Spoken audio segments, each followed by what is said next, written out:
Salut la compagnie, bienvenue chez RC-CRI74. Aujourd'hui dans cette vidéo, je vais vous parler du Traxxas TRX4. Alors attention, dans cette vidéo, je tiens à préciser une chose. Ce véhicule, donc, il a déjà roulé et il y a déjà eu quelques options dessus. Donc je vais vous faire voir lesquelles et je vais vous décrire ma façon de penser du véhicule actuel. Donc on va commencer par le véhicule et après on reviendra à la télécommande. Bien évidemment. Donc, nous avons un crawler au 1/10 de la marque Traxxas. Pour ma part, je trouve qu'il est plutôt réussi. Avec cette belle carrosserie de couleur bordeaux, puisqu'il existe plusieurs coloris, le bleu, le gris, le vert, le jaune, l'orange et la couleur bordeaux, que j'apprécie tout particulier. Ce que j'apprécie aussi sur ce véhicule, c'est qu'on peut remarquer qu'il a de très beaux accessoires dessus. Donc on va commencer par l'avant. Hop, je vais essayer de vous le montrer un peu plus devant la vidéo. Hop, un bel avant avec deux feux LED que j'ai monté en option, une grille qui n'est pas factice, un beau pare-choc qui est en aluminium. Au niveau du côté gauche, nous avons un petit rétroviseur. Nous avons aussi la galerie de toit, que je reviendrai après dessus avec l'arceau. Au niveau de l'arrière, hop, nous avons le cri de secours, une roue qui n'est pas factice, et ça c'est plutôt génial, et une petite jerrycan et la petite plaque d'IMAT. Pour enfin terminer sur la droite avec un rétroviseur et un schnorkel. Donc, ce que je disais sur cette carrosserie, on a une galerie de toit pour mettre des accessoires dessus. Alors moi, ce que je vous conseille, ne mettez pas trop non plus dessus, parce que étant donné que le centre de gravité de ce véhicule est très haut, si vous mettez plein d'accessoires sur la galerie et que ça dépasse de trop, le véhicule va se retourner assez facilement. Ce qui est pas mal sur cette carrosserie, c'est l'arceau, ce qui protège la carrosserie. Et ça, franchement, c'est bien. Parce que honnêtement, c'est ce qui va protéger la carrosserie et c'est ce que j'aime particulièrement sur ce véhicule. Sur ce véhicule, au niveau carrosserie encore, je vais vous le faire voir, nous avons 4 passages de roues. Donc pour l'enlever, bien sûr, la carrosserie, hop, on enlève les 4 petits clips, tout simplement, comme ceci, en les retirant. Et on tire vers le haut et un peu en avant la carrosserie. Regardez-moi ça. Des beaux passages de roues devant et derrière. Et ça, j'aime particulièrement parce que honnêtement, ça va empêcher les projections de gravillon, de boue, de sable et d'eau d'aller dans le châssis. Donc moi, comme je vous l'ai expliqué, dessus, j'ai mis 2 feux LED devant, 2 feux LED derrière. De la marque Traxxas, bien évidemment. Et enfin, pour terminer sur la carrosserie, nous avons des jolis autocollants. Partout. Qui sont très bien collés. Il y en a qui préféraient avoir une fenêtre transparente avec un tableau de bord, d'autres des autocollants. Moi je préfère mieux les autocollants, comme ça on ne voit pas l'intérieur du véhicule. Nous allons passer au côté mécanique du véhicule. Donc le côté mécanique du véhicule, c'est ça, le châssis. Hop, un châssis de type échelle. Donc c'est ce que l'on retrouve sur les Land Rover à d'avant, parce qu'il n'est plus fabriqué aujourd'hui. Donc ce châssis est en ferraille, il est logotisé Traxxas à l'arrière, donc ça ils aiment particulièrement aussi. Nous avons donc, comme je l'ai dit, moi j'ai mis 2 pare-chocs en alu de la marque GPM, avec un attelage derrière. Des supports de pare-chocs en alu aussi, de la marque GPM. Alors petite parenthèse, si jamais vous avez des supports de pare-choc, je vais vous les montrer devant la caméra. Les petits supports de pare-choc là et ici. Si vous les achetez de la marque GPM sur RC Team ou sur Brez Modélisme, etc. Moi, il a fallu que je reprenne ma Dremel pour refaire les carrés dedans. Puisque les pare-chocs forçaient dedans et j'arrivais pas à les rentrer. Ça, c'était la petite parenthèse. En ce qui concerne le pare-buffle avant, donc moi en fait j'ai modifié un pare-buffle GPW, pardon. Non, GPM, pardon. c'est un petit peu le track. Donc en fait je suis reparti sur un anneau qui montait extrêmement haut, j'ai coupé la base et j'ai ressoudé un tube en alu pour avoir le pare-choc, le pare-buffle d'origine. Le pare-choc, ben non, le pare-choc il est là, ça c'est le pare-buffle. Au niveau électronique de ce véhicule, donc au niveau électronique, on a déjà la première chose, le bac à batterie qui se trouve ici. Donc le bac à batterie, moi j'ai pris les batteries Traxxas, mais d'autres types de batteries peuvent rentrer sans problème. Pour cela, pour les mettre, rien de compliqué, on a une petite languette, hop, on appuie sur la languette et on pousse la barre en avant. La barre que je tiens dans la main, deux réglages possibles. On la tourne un quart de tour pour des batteries de 23 mm et dans l'autre sens de 26 mm. Attention, je parle en hauteur de la batterie, bien évidemment. Au niveau électronique, nous avons donc un moteur d'origine en charbon de 21 tours, de marque Titan, donc moteur d'origine Traxxas. Pour ma part, il fait très bien son boulot. Je dis bien pour ma part à moi. Après, il y en a d'autres qui mettent d'autres moteurs avec des tours plus élevés, ou alors ils changent le combo pour aller jusqu'en 4S. Nous avons aussi l'électronique de base Traxxas, le contrôleur XL5 HV qui se trouve ici. Hop. Donc ce contrôleur, il accepte les accus NiMH et les accus LiPo2S, LiPo3S, sans problème. Nous avons aussi dans ce châssis 4 servos moteurs. Alors, vous allez me dire, mais pourquoi 4 servos moteurs dans un crawler? Pas de panique, je vais y venir. Et Traxxas, ils y ont pensé. Bien sûr, aujourd'hui, même les autres véhicules de crawler, ils y ont pensé. Pourquoi? Parce que nous avons déjà un servomoteur juste là. La caméra elle est un peu éloignée. Ici, un servomoteur pour les petites et les grandes vitesses. C'est-à-dire que sur votre télécommande, vous avez une option petite et grande vitesse. Là, c'est si vous voulez vous déplacer lors du crawler et que l'endroit est un peu éloigné de l'autre, vous mettez en grande vitesse, le véhicule avance plus vite. Nous avons ici les deux autres servomoteurs, donc pour le blocage du pont arrière, blocage du pont avant, tout simplement. Et enfin, le dernier servomoteur qui n'est d'autre que le servo de direction, qui se trouve à l'avant du véhicule, devant le tourello des amortos, mais bien sûr il est monté à l'envers, c'est-à-dire la tête en bas. Alors attention sur ce véhicule, le servo ne fait que 7 kg. Apparemment, il serait fragile. Beaucoup le changent et en mettent des plus puissants avec des becs.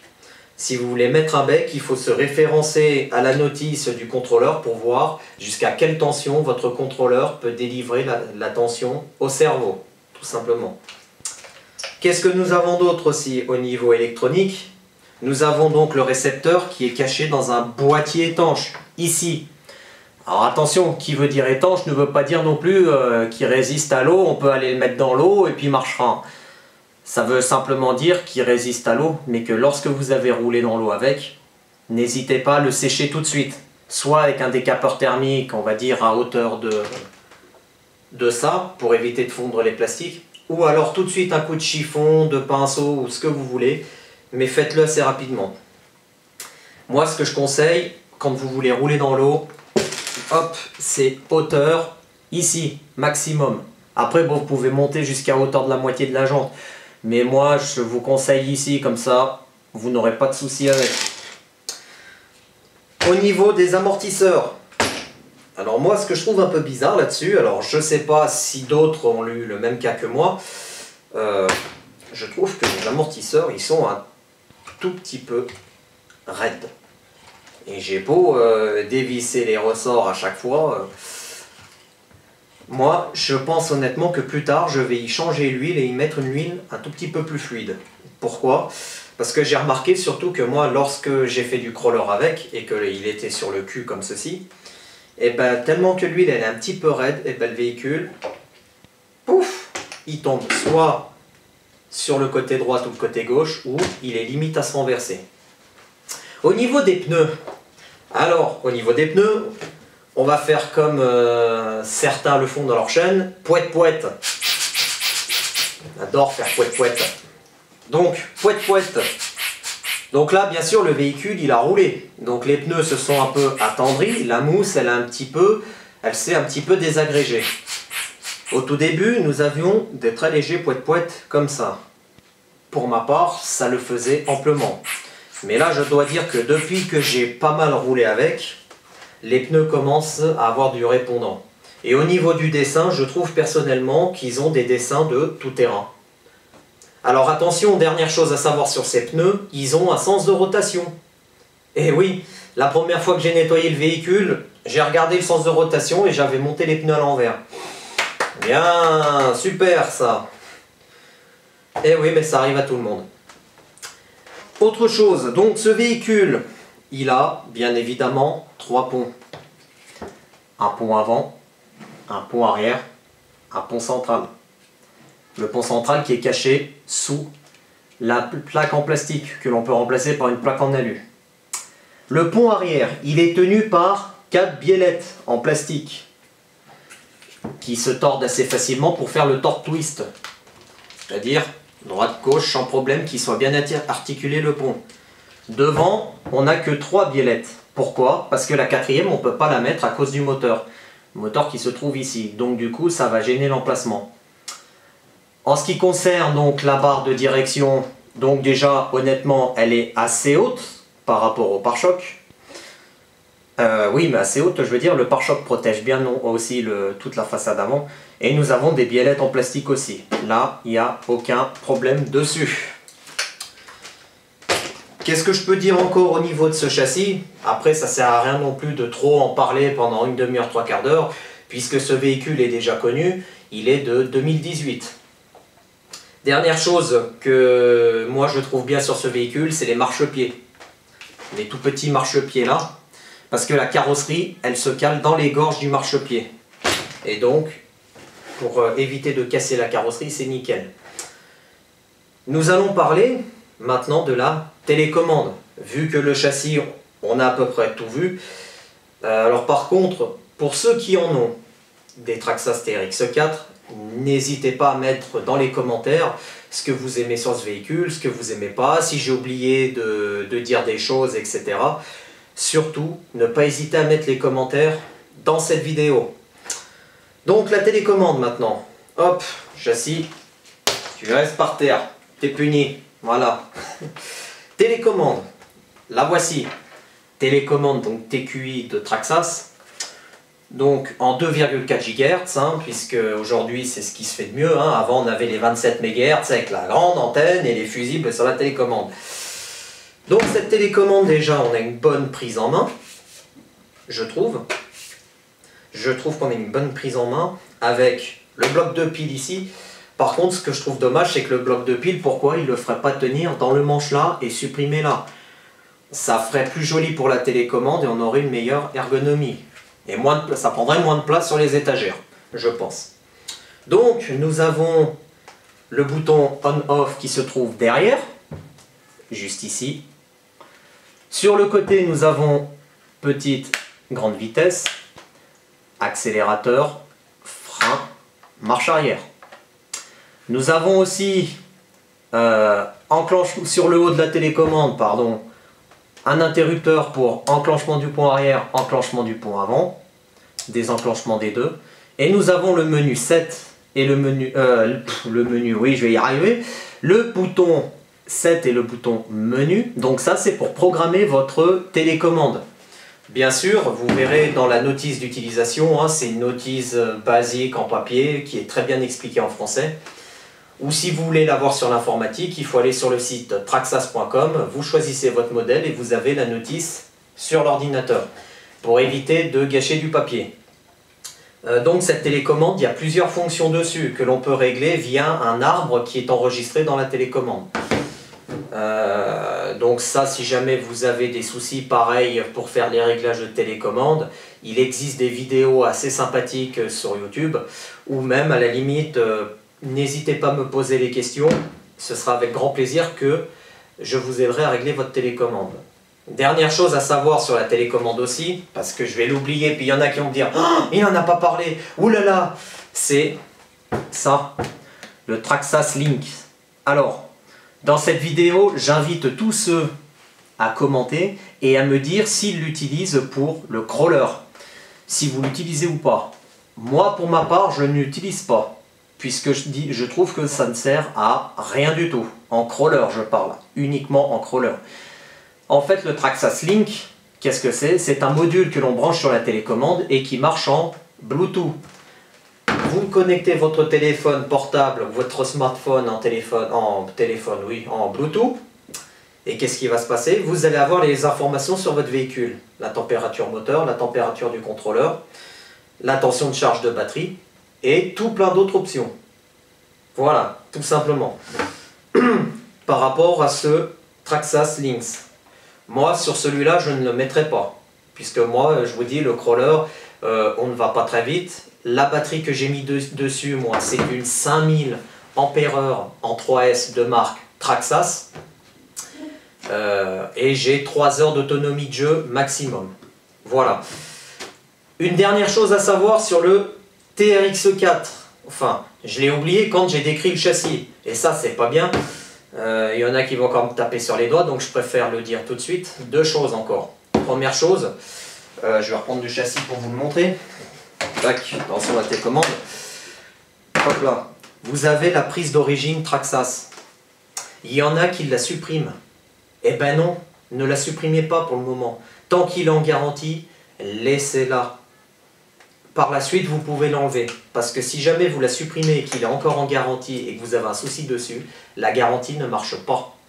La deuxième chose à savoir, c'est par rapport au contrôleur, vous avez 5 modes. 5 modes par rapport au crawler. Vous avez le mode course, c'est-à-dire que le véhicule va donner toute sa puissance en marche avant et en marche arrière. Le mode sport, là que vous avez seulement une marche avant et pas de marche arrière. Le mode sentier, c'est pour grimper, enfin c'est pour aller dans les petits chemins. Vous avez marche avant, marche arrière et le frein. Le mode colline, là c'est donc, comme le mode l'indique, c'est pour la colline, la grimpe de colline. Et le mode crawler. Le mode crawler, c'est ce que j'ai choisi dessus, puisque là, c'est vraiment une vraie bête de course, tout simplement. Voilà. Donc, eh ben, cette vidéo sur le Traxxas TRX4 est terminée. J'espère qu'elle vous a plu. N'hésitez pas à mettre dans les commentaires donc sur ce véhicule ce que vous aimez, ce que vous n'aimez pas. Je préfère le redire. Hein. Cette chaîne est faite pour les débutants et bien sûr les experts. Et pour donner des conseils aussi. N'hésitez pas à donner vos conseils dans les commentaires aussi. Et bien sûr, si vous avez mis des options sur ce véhicule, n'hésitez pas non plus à les mettre. Comme ça, pas mal de gens pourront être renseignés sur les options. Alors, on va y arriver, elle est un peu dure à remettre, la carrosserie. Les gens pourront savoir qu'est-ce qu'ils peuvent mettre comme option dessus, sachant qu'il existe pas mal d'options. Voilà. Eh bien, écoutez, on se dit à très bientôt pour de nouvelles vidéos. Sur ce, prenez soin de vous et amusez-vous bien avec vos modélismes. Allez, salut la compagnie!